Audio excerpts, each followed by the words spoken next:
চর্চার জন্য, মানুষের মত প্রকাশের স্বাধীনতার জন্য মুক্ত গণমাধ্যম একটি অতি গুরুত্বপূর্ণ মানদণ্ড।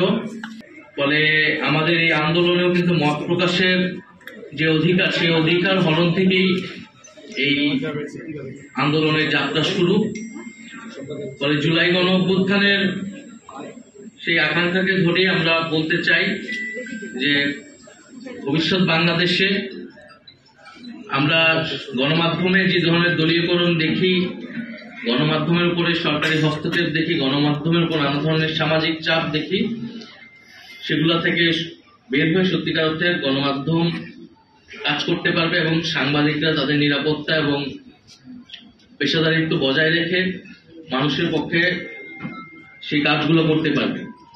ওয়ালটন আবারও মিলিনিয়ার অফারে ওয়ালটন ফ্রিজ কিনে আপনিও হয়ে যেতে পারেন মিলিয়নিয়ার।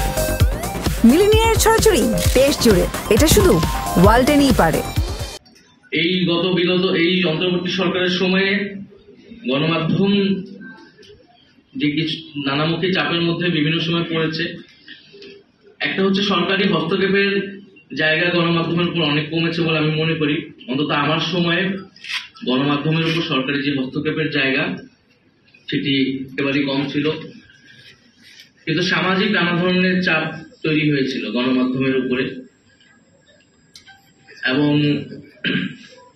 সেই সামাজিক চাপগুলো আসলে ক্ষোভগুলা কেন গণমাধ্যমের বিশেষ গণমাধ্যমের বিরুদ্ধে হয়েছিল সেটিও আমাদের আসলে বিশ্লেষণ করা প্রয়োজন।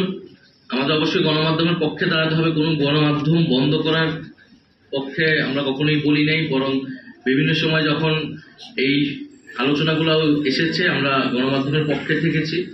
কিন্তু একই সাথে গণমাধ্যমে যে বিগত সময়ের ভূমিকা বা গণমাধ্যমের ভিতরে যে নানান ফ্যাসিবাদী প্রবণতা, সেটার বিরুদ্ধে আমরা কখনো কখনো বলেছি। কিন্তু এই বলা মানে এই না যে আমরা মুক্ত গণমাধ্যমের বিপক্ষে, বরং গণমাধ্যম যাতে স্বাধীনভাবে মুক্তভাবে জনগণের পক্ষে কথা বলতে পারে সে উদ্দেশ্যেই মূলত এই বক্তব্যগুলো বিভিন্ন সময় এসেছিল।